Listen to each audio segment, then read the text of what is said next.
The Association of Professional Warbird Operators. What is it? Okay, it's an overarching organization that's designed to bring all the community together, all the EAA, AOPA, CAF, Gamma, all the people that fly and operate warbirds, is to bring them together with common cause of survivability, sustainability, and a voice into the Congress and a voice into the FAA. So we can manage regulation, keep airplanes flying with good safe practices, and to keep airplanes on the ramp in front of the public so the world can continue to see the greatest treasure we've ever created in the world, and that was the air power of America. You got a big job ahead of you. It's huge. I mean, there was a lot of naysayers when we first got going. That's to be expected because they didn't want another alphabet soup kind of organization. But once they realized that we're here for them, that we're not taking anything away from any of the organizations, we want them to still thrive and have people join all the different warbird organizations. They're realizing that we bring a great value because we're consolidating what good ideas from each one of those organizations and putting them into a comprehensive, standardized group of policies and procedures that we'll recommend everybody do, and then hopefully at the end of the day, we'll reduce the number of accidents. At the same time, we'll become insurable and we stop regulation from the FAA. You mentioned a while ago that job one right now is certain aspects of FAA reauthorization. How so? Well, it just so happens that the reauthorization bill is a great bill, okay? There's a lot of good stuff in there. But in the small print, in the back of the thousands of pages, there's a comment, or there's a restriction in there that requires that anyone that does air tours have to go from 119 to the Part 135 operation.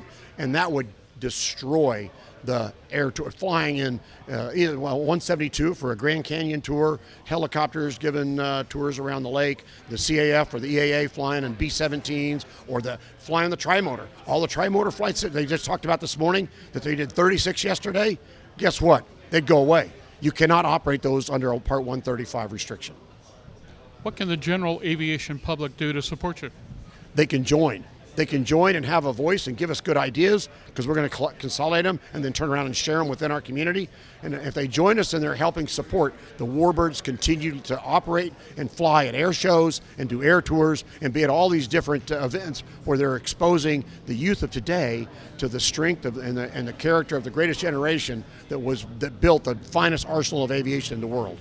One item I didn't see a whole lot of detail on, but the image of the warbird community has been diminished by really bad media and misunderstanding of accidents have taken place. How do you intend to address that?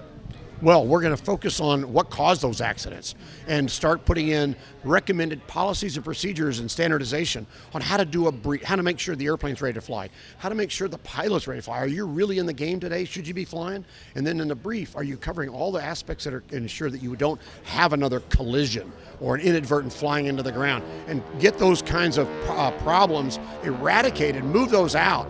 And I can tell you from my military career, we had a lot of accidents all the way up into the 90s till we got into the ability to focus on human factors and understanding who we were. And we did ORM, operational risk management. So when you get ready to go fly your warbird in an air show and the weather's kind of gamey, is it really worth it? We want the pilot to go, no, that's enough. I'm not doing this today. If I didn't like the brief, I'm not flying. All right. But when you do the brief, you fly the brief. There's no more wild cowboy, well, I'm going to just add an extra maneuver in there. No, it's going to go exactly as brief. If it doesn't, I'm landing, it's over with. So that's the kind of stuff we're working on. Lights, it looks like you're back and doing God's work. Yes, sir, I sure am. And I'm feeling great about it. It's a wonderful place to be.